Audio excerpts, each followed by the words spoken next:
Thank you and good evening all. Without taking much of a time, we will start with the topic in hand. So, as already discussed in the previous talk, we know that EGFR is the most common targetable mutation in adenocarcinoma lung, seen around 25 to 30% of patients. And Osimeritinib has now emerged as a standard first-line therapy in these patients, both in first as well as second-line therapy. But as we have seen in the previous slide lecture also that despite responses, resistance developed in almost all of the patients. But what is challenging is the optimal management strategies post this progression in these type of patients. So in next few minutes we will try to see what the data is on upcoming newer therapies which we can use in these type of patients in near future and what is present to us at present. So I will not go into the post-Osimeritinib resistance mechanism in detail because they have already been discussed. Just to give a brief overview that they can be on-target mechanisms which cause alteration in EGFR or off-target mechanism, and there could be histological differentiation. But what should be remembered is that these mechanisms are different when there is a progression on first-line Osimeritinib as well as on a second-line Osimeritinib. So the therapies can be different in these settings.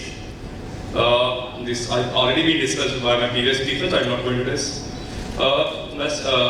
Just touch on a few of these things that in cases of oncogenic fusion mutation, which is an off-target resistance mechanism, there are case reports where a combination of these targets have been used in combination with Osimeritinib, but there have been in these cases was also issue with tolerance, and we are awaiting any phase 2 or phase 3 trial which will give us an answer where we can safely use this combination in these patients. But in absence of this, we are using it in some of the patients when they come to us.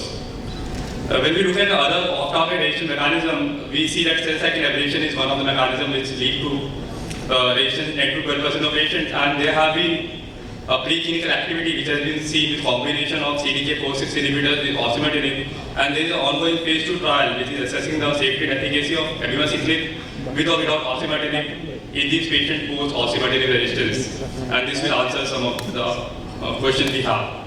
If we look at the histological transformation, I discussed the options is standard chemotherapy based on the histology. What is new is there is a combination of niraparib and durvalumab which is being tested in this population, and it's in a phase 2 clinical trial at present. So when we are discussing the management of Osimeritinib resistance and SLC, what is the paramount important is to biopsy these patients to identify any target which is available. Ideally, we should go for a tissue biopsy, but if it is not possible, liquid biopsy may be used, but we should keep in mind the limitations we have with this biopsy. And based on the mutation, we get a tailored approach has to be used in these patients. So if we look at some of these, as Dr. Abhinav has also said, that target therapy for C797S mutation, which is the most common mutation, is an unmet need. But now there are some 4th-generation EGFR TKIs who are in clinical phase of trial. Phase 1 or phase 2 trials, and these have shown preclinical, in vitro and in vivo anti-tumor efficacy. They bind to a different site other than the ATP binding site, and this leads to space configuration changes, and that is why they can exert detection even in patients who have Osimeritinib resistance. So we have 2 phase 1, phase 2 trials which are going on, Symphony and Harmony, which are testing this agent with or without Osimeritinib, and the result of these will help us in guiding treatment in the future. Amivantanib, which we all know from the Geriatric trial, is a biospecific EGFR and anti-MET inhibitor who has also been tested as a single agent or in combination in these type of patients who have MET amplification or mutation. If you look at the MET amplification, we will talk of this in details in the terms of the Geriatric trial.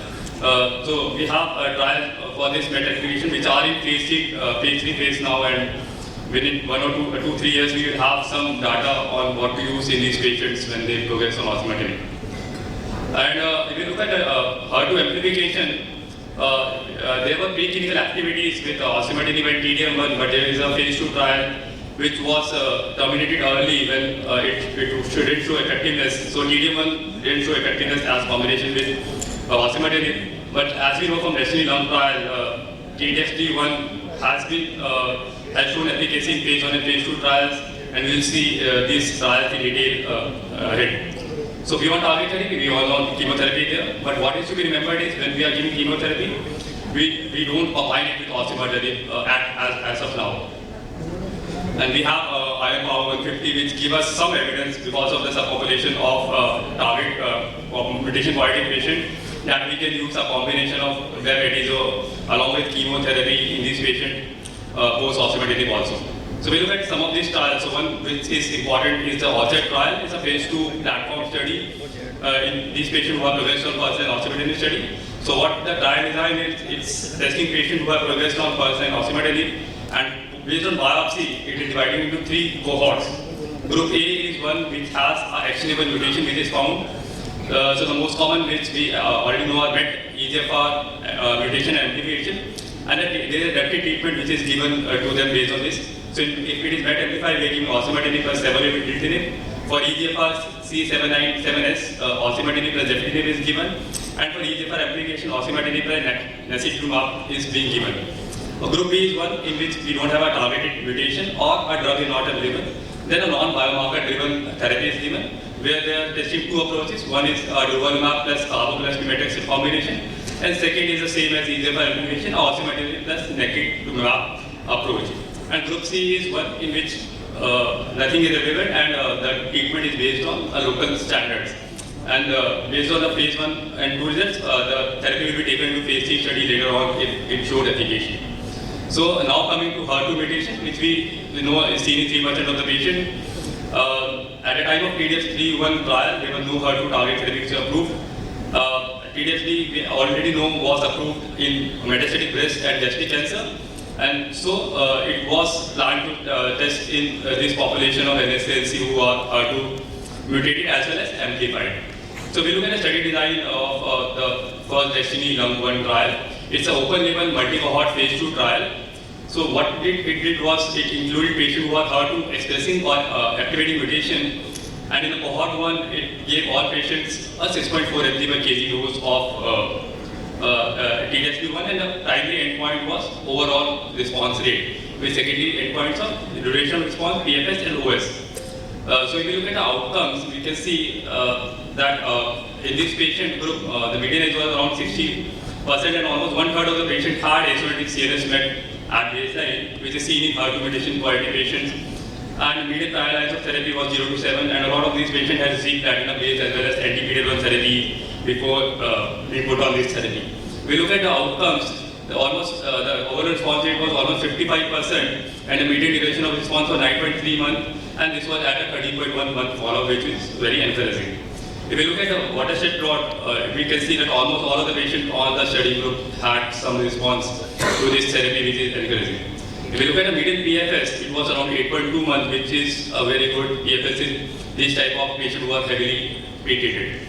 But when efficacy comes, we have to look at the safety profile also. And what is important with this drug is lung-related toxicity, which we see with this agent, with pneumonitis in 30% and ILD in 5.5%. What is to be seen that there are 2% of patients who died because of this ILD, and this need to be kept in mind when we are using this drug. If we talk a little more about this ILD, so the median duration of this ILD was 43 days, and the median time to onset was 141 patients, and only 54% fully recovered of this toxicity. So yes, TDS-3 in phase 2 trial showed a durable response seen across all subgroups, but ILD was a major toxicity which need to be managed properly. And thus, based on this, a lower dose 5.4 mg per kg was studied in the next Destiny Lung-2 trial. So we look at the Destiny Lung-2, the rationale was the high toxicity because of which a lower dose which was tested. And we see the trial design in this 5.4 and 6.4 3 weekly was tested in the same population, and the endpoint was ORR in this also. And if we look at the overall response rate, it was numerically higher in the 5.4 mg per kg group by 54% as compared to 42%, and the disease control rate was almost equal 90%.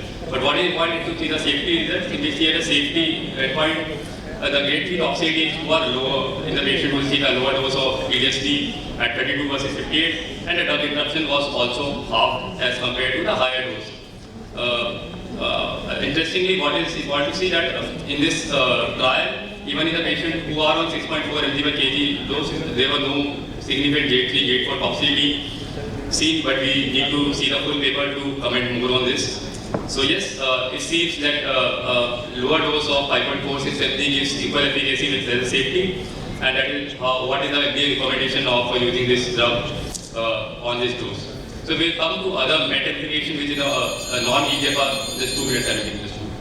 This is a phase 1B TATON trial, which studied a combination of osimertinib plus Osimeritinib, which is a highly selective MET inhibitor in this patient who progressed after osimertinib. And we can see the watershed plot that there is a great response in all of these patients who were treated with this agent, with almost 30% having an overall response rate. So based on this, encouraging that this combination was tested in phase 2 Savannah trial, in which patients on EGFR mutated with progression on osimertinib were taken. What is important to know in this trial that how do they define MET overexpression? So it is IR defined based on IHC with the number of percentage of cells who have a 3 plus IHC, or based on fish, the number of copies of fish which was present. Based on this, they wanted to certify whether this number prognosticate or has some predictive value on the response to this treatment. So they studied a combination of Osimeritinib, this drug plus Osimertinib versus Osimeritinib alone, and the primary endpoint was ORR. If you look at the response rates, the overall response rate was 32 versus 9% in the patient who were given this drug, whereas the PFS was also improved with a median PFS of 5.3 months. And the safety profile was no new signal was seen. So based on this results, phase 3 Saffron trial is underway, which is testing this combination with the standard approach of chemotherapy which we use in most of these patients, and the results of this trial are awaited. The second combination which is being studied is the Abivatinib with Lazertinib combination. So there are 2 trials, the Casalis phase 1 and the Casalis phase 2 trial, which is testing this combination in patients who are Osimeritinib, who have progressed on Osimertinib. So we look at this, so Abivatinib is a fully human EGFR MET bispecific antibody, and it has shown activity in EGFR exon 20 insertion patients. Whereas Lazertinib is a third generation EGFR TKI with efficacy against EGFR mutation, T790M as well as CNNDC. So they thought of combining these two in post-Osimertinib setting. So we look at the study design of this phase 1 trial. In this, they took patients with EGFR 19 or 21 mutation who progressed on Osimertinib, and they combined these 2 drugs and look at the safety as well as dose for the phase 2. If we look at the response in these patients, the overall response rate was 36%, which was very encouraging, with a duration response of 9.6 months and a PFS of 4.9 months. Based on this, this study was taken into a phase 2 design. Recently, in ASCO 2003, the long-term results of this trial was also published, with a median duration of treatment of 33.5 months. The median DOR, PFS, and OS have not been reached, and the ongoing Mariposa trial is already ongoing, which is studying this combination with Osimertinib alone.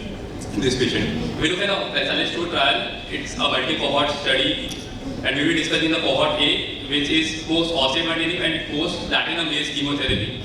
Casalis 1 only took patients who were post-Osimertinib and excluded patients who were post-chemotherapy. So it is even more heavily treated subgroup. And if we look at the patient, almost 41% had brain metastasis, and 2 to 14 lines of previous therapy were given. And if we look, almost 23% of patients were given frontline Osimertinib and chemotherapy. And if you look at the overall response rate, it is 33%. So, and the safety signals are not there. So based on this, we can say that in all patients who are post-Osimertinib, we need to do a biopsy. And based on this, we need to give targeted therapy in these patients.